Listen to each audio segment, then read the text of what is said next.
Okay, so I got the last clip in. What I did was I cut a syringe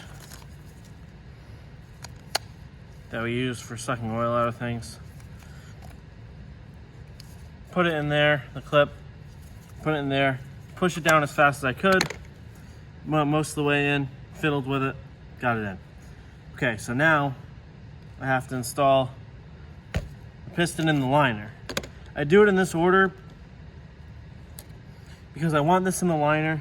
A lot of places say install the liners with the O-ring, then put this in. In my experience, you gotta use a good amount of force to get this in to here, even with the tool.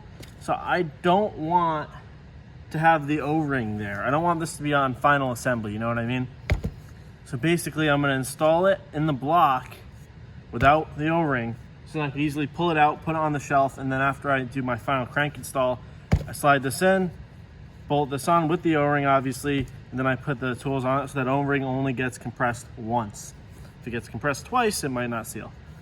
So the next step, make all these 120 degrees apart. All the rings. If I could find my Sharpie, here it is. So, you basically want to make a little peace sign, so whoop.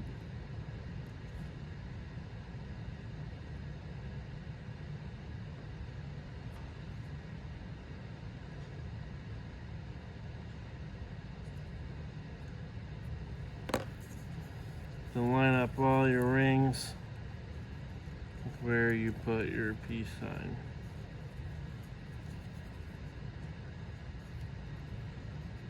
And make sure your rings are all say top on them. Not all of them do, but I think the compression ring and the oil ring does. So you want to really make sure, yeah, only the compression ring and the oil ring say it. Double check, I'll check the back side of this top compression ring. Yeah, the bottom compression ring does not say top anywhere on it. So I already did my gaps, I already filed them down and stuff, so you could skip that step or do that step. I'm just skipping it because I already did it. Okay, so now that I have them all 120 degrees apart, I'm gonna put light oil only on the oil control ring. That's it. The compression ring, on the other hand, doesn't get any oil because there's no oil there normally. It's supposed to wear out dry. And then I don't have WD-40, but I have Bow Lube. I'm gonna lube the inside of my compression tool so it slides nice and easy. Let me get a ratchet.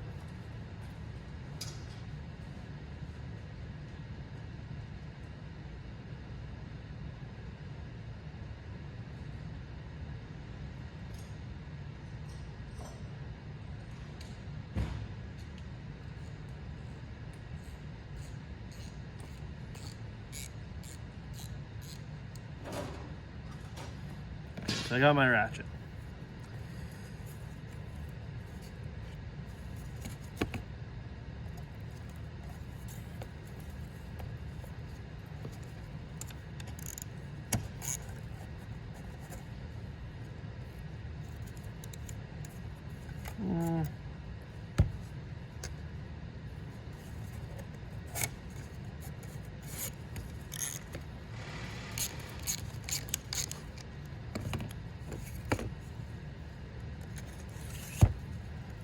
There we go.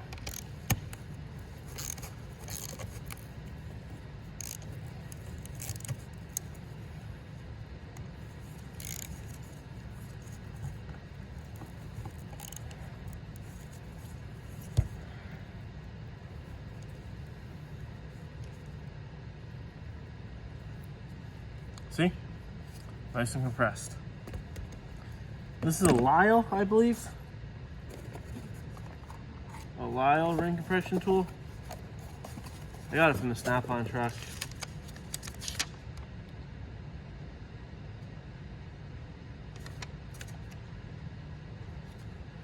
Okay, now I gotta move you guys. I got a tripod, that's why you guys aren't moving around as much. I got my block sitting right there. I'm gonna move my block a little bit. So this is cylinder number 1. So again, no O-ring. I'm gonna lubricate the crap out of my liner so it comes out easy. Don't want to get it stuck in there. If you don't put them in straight, it's very easy to get them stuck. And it's really annoying to get them out. Boom.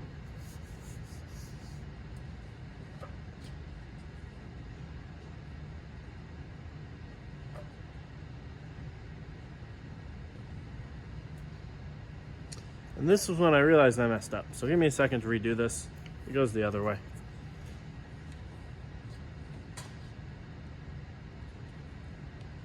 Yeah, I'll bring you guys with me to redo this.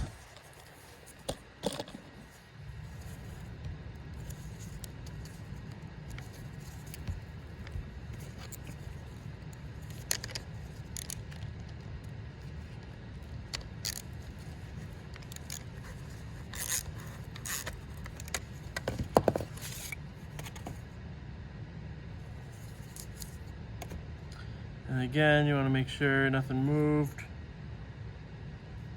which they did, but only a little bit. So you're gonna fix that.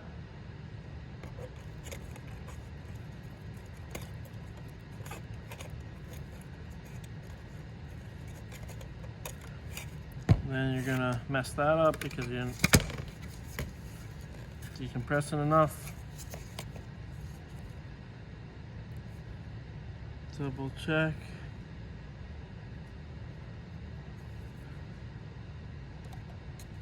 Place the piston.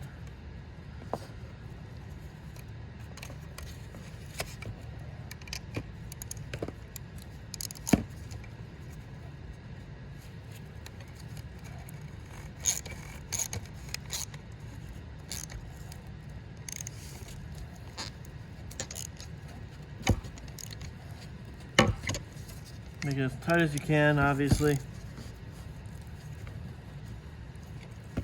Okay, now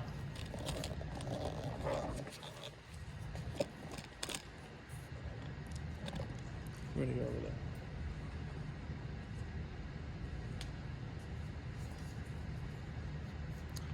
there? And obviously follow your arrow.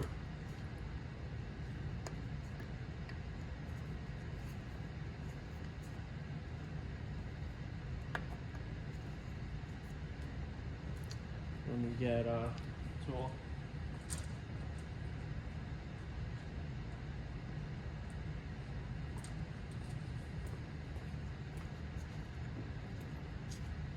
Then what I like to do is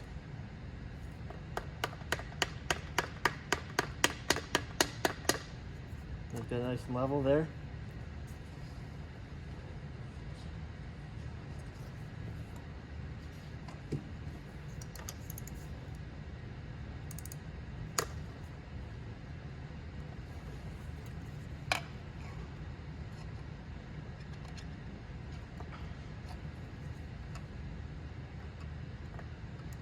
And then line it up as perfectly centered as you can. Now here's the hard part, that never works the first time.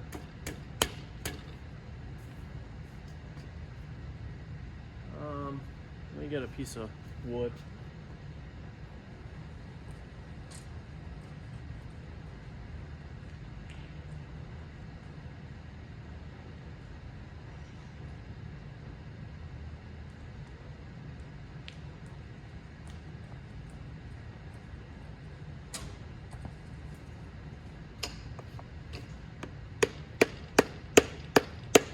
Now this is why I don't want the liner there when I do this.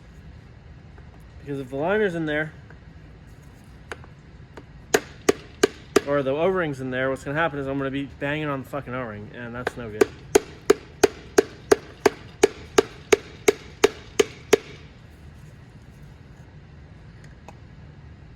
I'm getting close.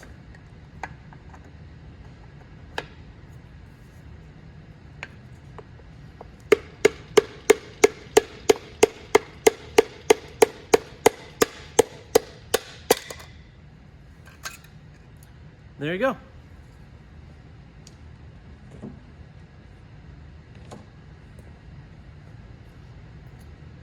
one piston installed.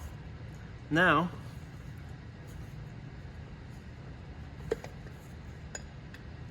pull the liner out, and there you have it, one Uno piston.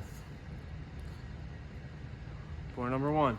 So now you're gonna find somewhere clean to put this and wait till you install the crank, then you can install all your rods, and that's it. I'm gonna do that for my 6 pistons. So I'm gonna label them very clearly, 1, 2, 3, 4, 5, 6. And that's it.